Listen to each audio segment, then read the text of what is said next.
Okay, hello. Today, let's talk about a system design problems.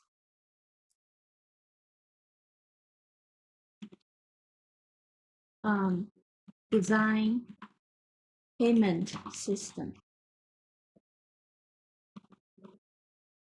So let's design some payment system that is supporting the e-commerce payment. So let's focusing on the functional requirements now. Functional.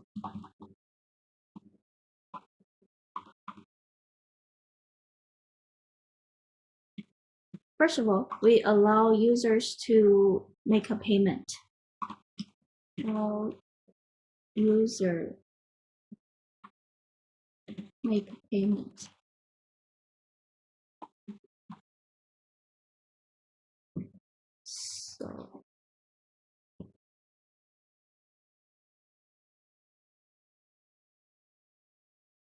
So okay, and then we leverage the so we're not gonna manage the credit card system, so that's too complicated and we don't have access to it.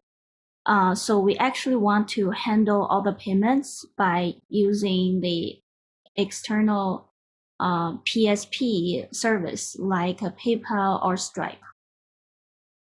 So handling payments using a payment system service like Stripe or PayPal. Okay, so let's just leveraging and okay, the third functional requirement would be we wanted to get the data to be to charge to pay off the e-commerce seller and charge the buyer so periodically. So basically we just wanted to send out the billing report to sellers and buyers. So generate billing report for uh, charging. Oh,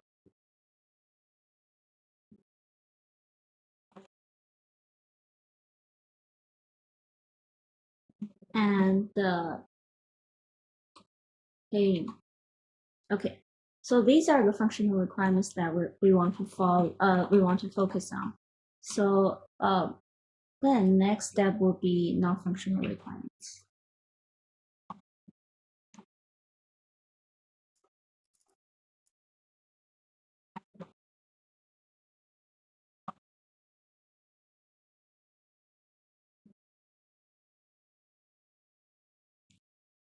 Okay, so we want the payment process to be accurate.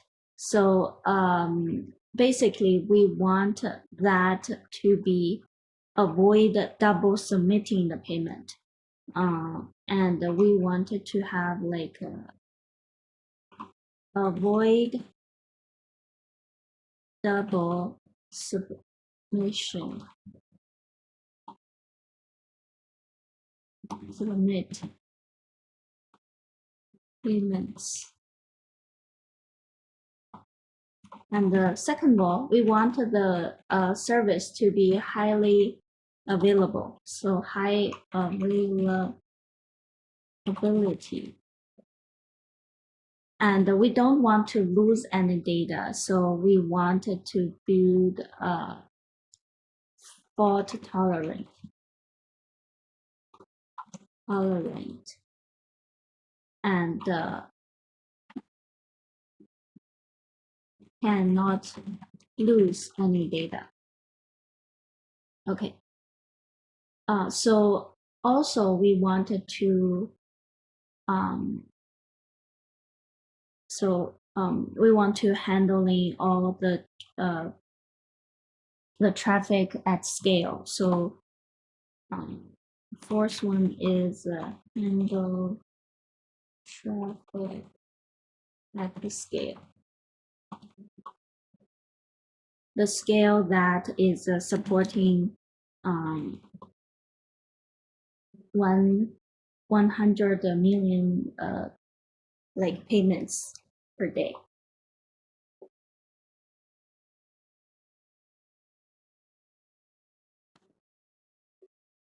Okay, so we talked about the availability, and we want to treat availability over consistency. So it's not necessary to get charged or paid immediately.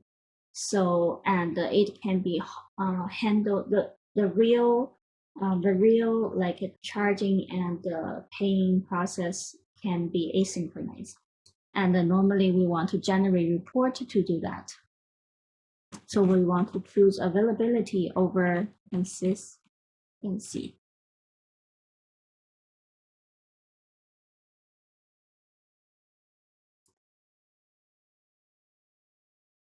Okay. Okay, let's then talk about the APIs that we want to support.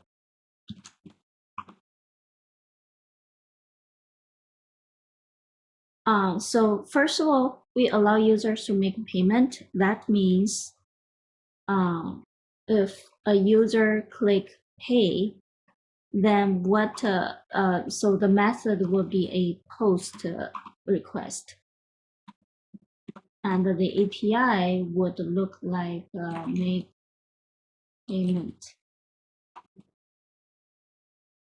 and the input would be like so action ID, let's say.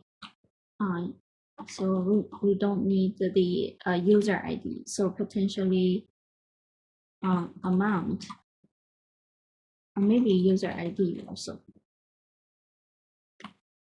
and the other metadatas.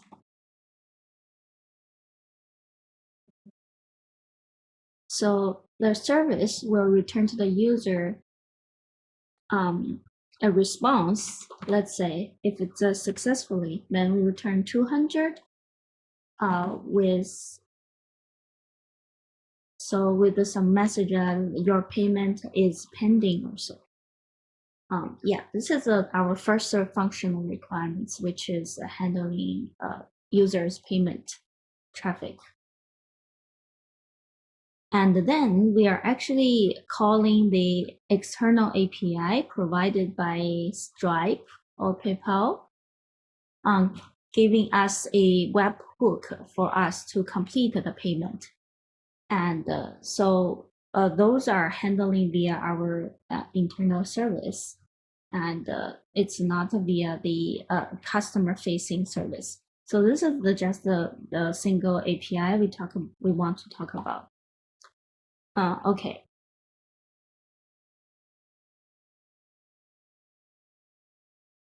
Another thing would be we want to handle the traffic at scale. Let's say we have 100 million requests per day. And in that case, we will need to handle the QPS of, let's say, daily active user is 100 million transactions. Okay. And that turns to a QPS of roughly 1K per second. Okay, definitely that's not a single server, that's not the load that the single server could handle. We need to so load balancing those traffic to multiple different services. Okay. For us, as we all know, the latency is not super important for our use cases, because once the user had clicked payment. So they allow a couple of seconds to send them the response saying that your payment has been sent or submitted. So in that case, latency is not super important to us. A couple of seconds is tolerant over here. So and the payment will take time to happen, and it just get accepted first, and the real charging would happen asynchronously. So as long as we have a storage that is keeping our records for the payment as a source of truth database, so that's okay with us. So however, we need transactions, strong consistency via the database layer. But let's talk about the high-level design and start from there. Okay. First of all, we will have a client. This is our user. And the client going to a API gateway. And so it also have a function of authorization authentication. So rate limiting and load balancing. So we leverage AWS managed API gateway, so allow us to configure and make these functions available. Okay. Within the API gateway, we will have a payment service.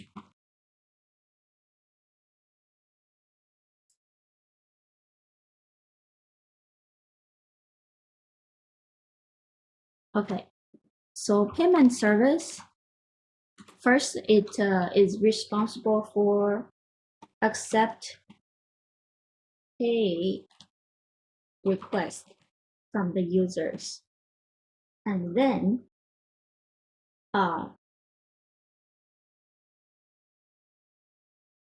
so basically it call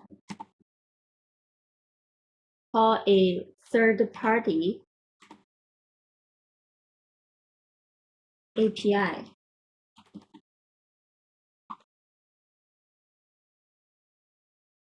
to get a hook for payment. It's like a generate a web hook for the payment. And then generate the item token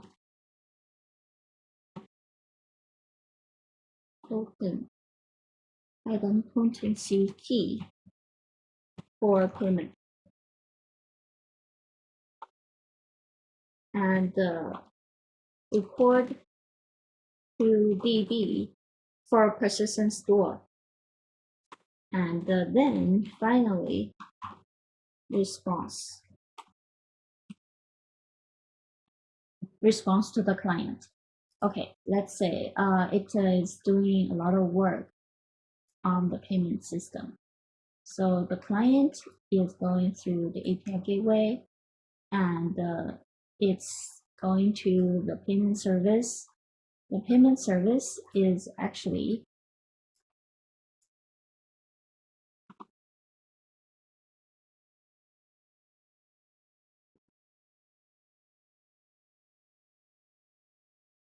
so let's say this is a Stripe or a PayPal service that is talking to the payment service, and it will return a web hook to the payment service, and the payment service is also recording this data, this request to our database.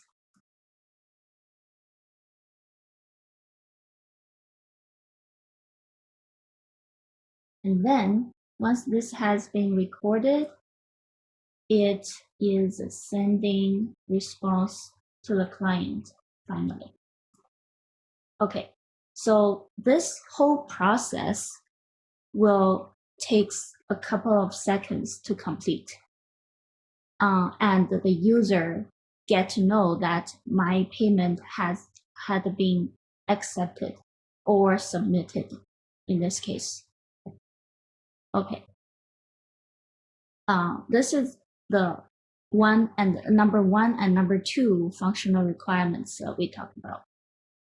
Okay, so how do we want to generate the billing reports for charging or for like payment to the e-commerce seller, or even other use cases like auditing or reconciliation kind of use cases. So we don't want to bother our critical paths over here. Even the database over here is more for transactions.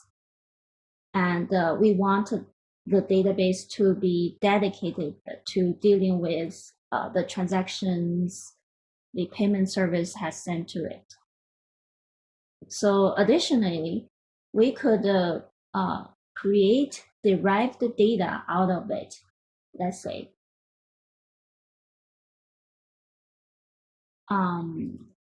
so what do I mean? So we go through a CDC process, Kafka,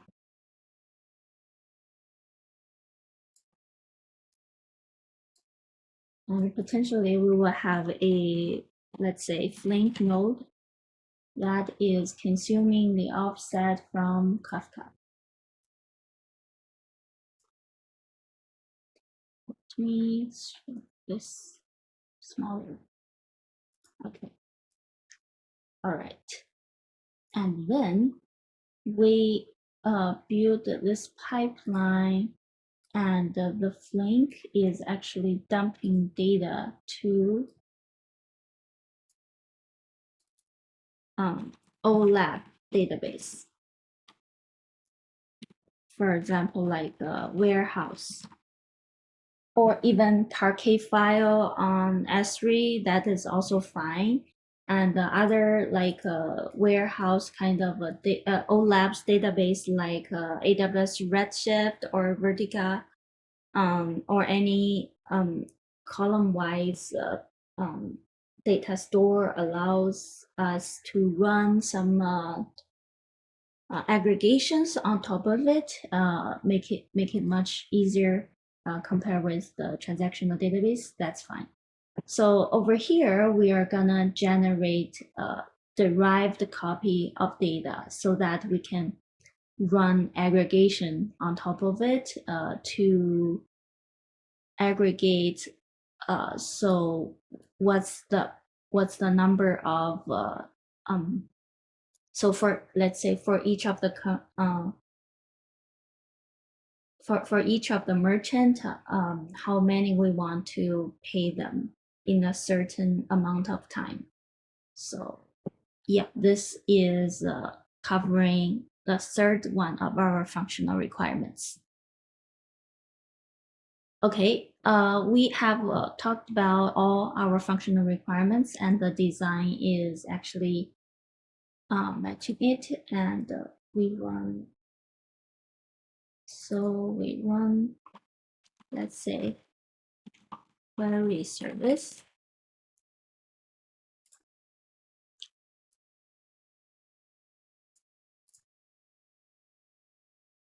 And for reporting, actually, or like from the query service, we're sending notifications, and we send that to notification service, or either we have a dashboard that we want to update on the client page. So that's a lot, many things that we can do from the query service. Okay, let's talk about the non-functional requirements. So Okay, let's first talk about how to make the entire system to be highly available.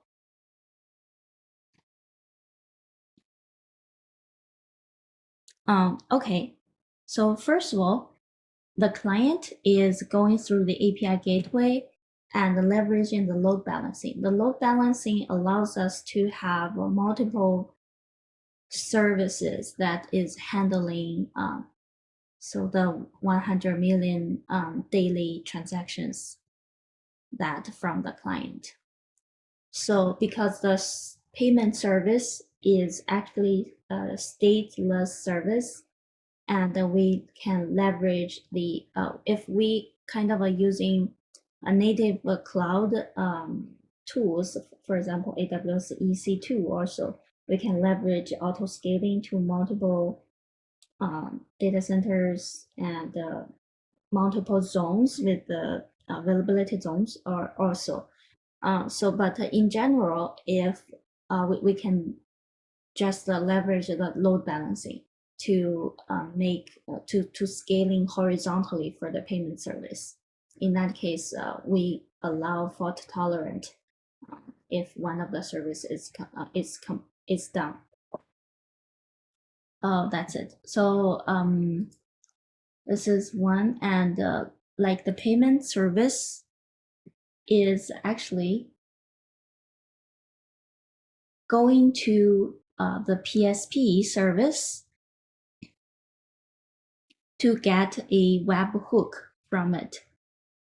And let me write it down here, double here, webhook.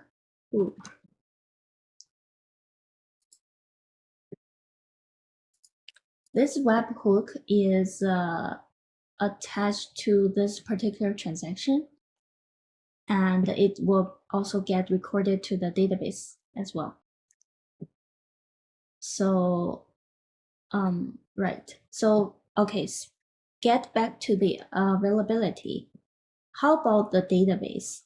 So we could leverage MySQL database because our data is very structured and very structured and standard transaction types of data. So MySQL is as simple to be supporting transactions, and we could leverage a single leader replication with a couple of replicas to make it fault tolerant. We can have both synchronized replica plus asynchronous replica to make it fault tolerant and yeah, so avoid any failures for any of the replicas. So our data would look like this. So payment table.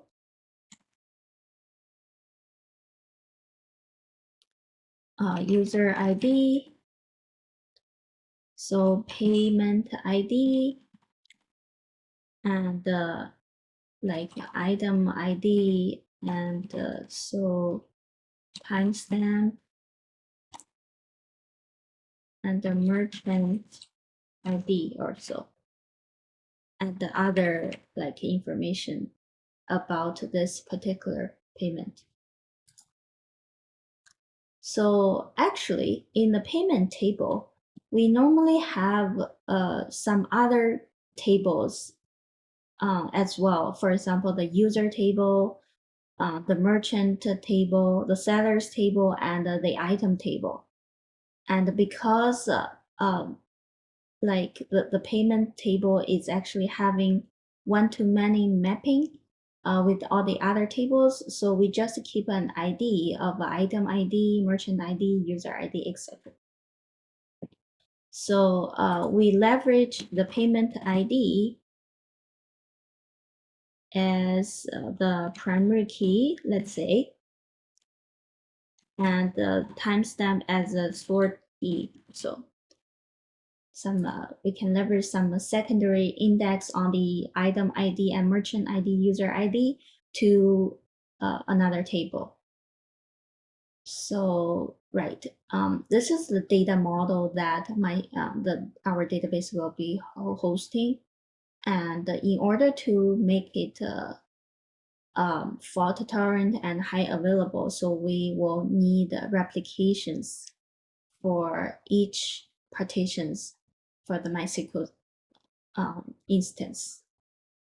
Okay, so here's the CDC pipeline that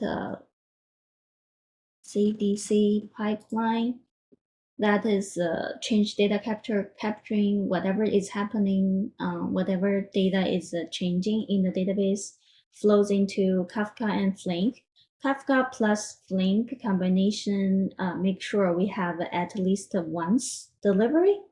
So right, and the Flink node is actually process those transactions, and the Kafka and Flink is actually fault tolerant by design, and we can leverage the functions that Kafka and the Flink is providing to us. So yeah, okay. We just talk about all the availability issue and the fault tolerant thing that we want to cover in the non-functional requirements. So, and we do not, so another thing that we want to cover is the first one. We want to avoid double submission our payments. So how does that happen? So whenever the user is reaching to the payment page on the website, by then the payment service is actually responsible for generate the idempotent key for that particular payment. So, and that is associated with that particular pay on the web page with together with the idempotent key and the webhook that is required from the PSP service. So altogether, if the client double-clicked the pay button, it won't get recorded the same data twice because of the idempotency key that we created. So that we want to ensure even double click won't be doesn't happen. So whenever the client is by mistake double clicked anything. So yeah, so how do we want to generate those idempotency key? So we could leverage a couple of methods over here. Let's say it could be pre-generated via, for example, a Redis or a service, the generator.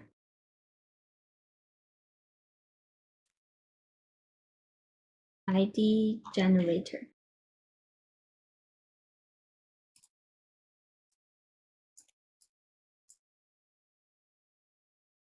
Yeah, so we can leverage because in order to generate those idempotency key, we don't want to have collisions also.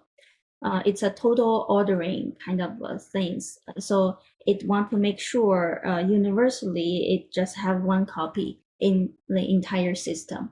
So that's why we can have a separate ID generator that so the payment service is actually requesting that from it, and like it's pre-generated and it's asynchronously generated. It's not blocking the critical path over here. The payment service can directly grab one ID from it and assign to the client. So there's also a couple of ways for the ID generator. We can leverage the Redis single thread increasing method, or like we can leverage the database kind of thing, or we can leverage UUID with 128 bits of ID kind of thing. So, or we can leverage whatever star schema to a star snowflake kind of to assign each of the bits. So basically, there are multiple times that is helping us to generate the ID. And I think over here, the better way is to grab something from the ID generator and pre-assign and assign to the client and make it super fast. Or even each of the payment service could have its own set of IDs that it could grab like directly, which is pre-pushed via the ID generator. Okay, so anyway, this idempotency key is making sure that the client won't double submit their payments, which is the key point for our first non-functional requirements. Okay.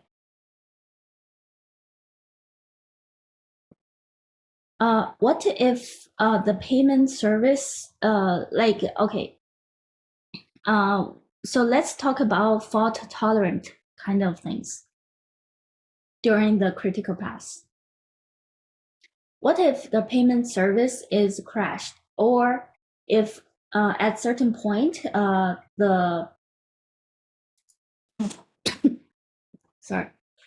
at certain point the third-party service API is broken or their servers are down?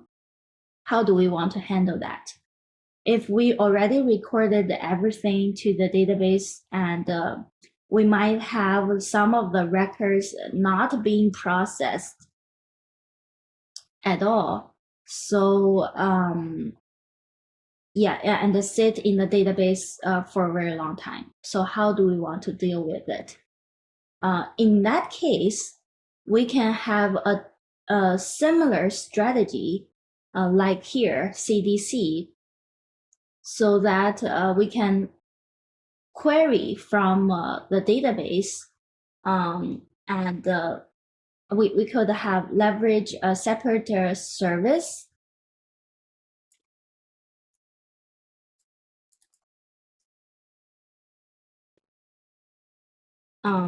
query unprocessed records.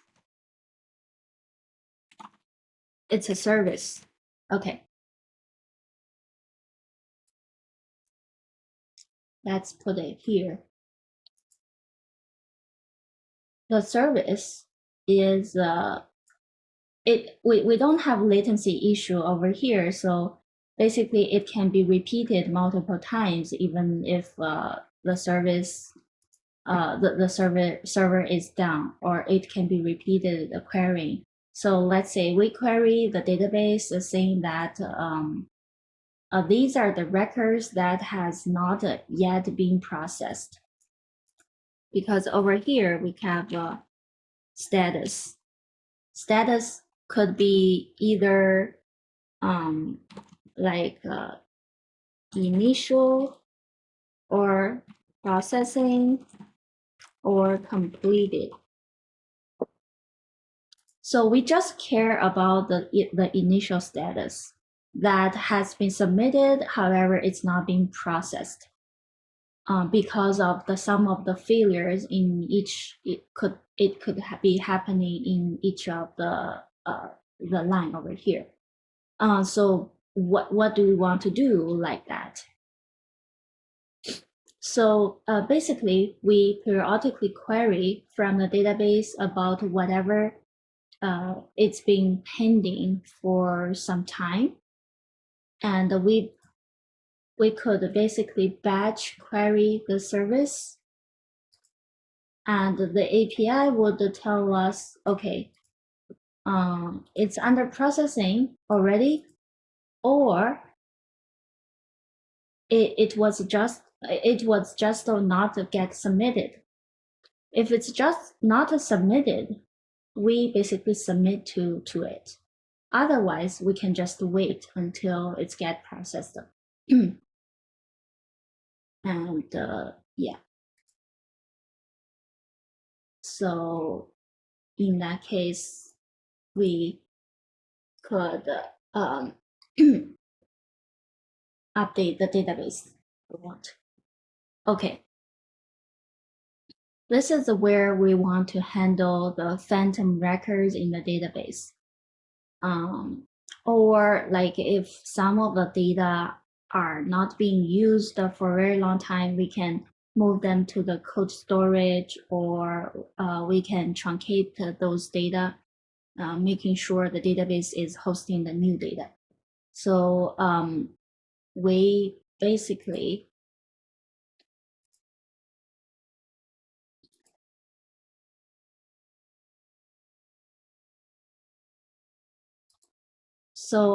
we want to partition our data. We could use a single leader replication, and so with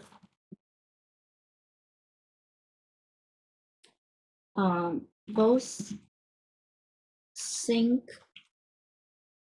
and async replicas.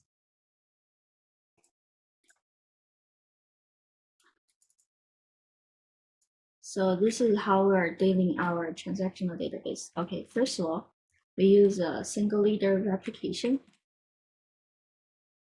And second of all, we leverage we want to use both synchronized and asynchronous replications.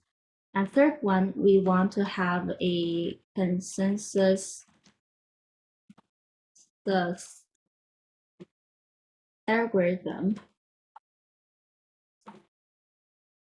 Those are the functions that is can be supported by AWS Managed MySQL, and we can just leverage those functionalities. We don't need to implement for ourselves.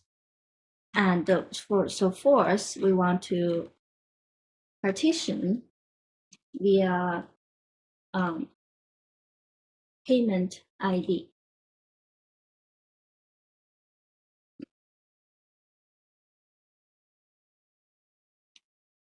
User ID plus the payment ID, let's say. And we also can create some indexes for our timestamp to leveraging so that we can faster range query whatever from the query database. Okay, so index timestamp and status. Okay. Yeah, so for Kafka, what we want to do is that we can basically partition via as payment ID plus the user ID, so similar to the transactional database. And the Flink could basically partition the same way as the class as the Kafka do, and commit to the subscribe to the consumer group of that Kafka partition, and basically commit the offset depending on how fast it consumes the data, and work on the data set to be to be flowing into the OLAPS table. So on the OLAPS side, we can leverage let's say user ID. So we can have a table that is focusing on like a user ID. So pay ID amount and timestamp. this could be leveraged by, we want to let the user know um, how much money they have spent during a certain time of period. So in this case, the user ID has been the primary key, and this could be the sort key. This could be one possible use case, and another use case is the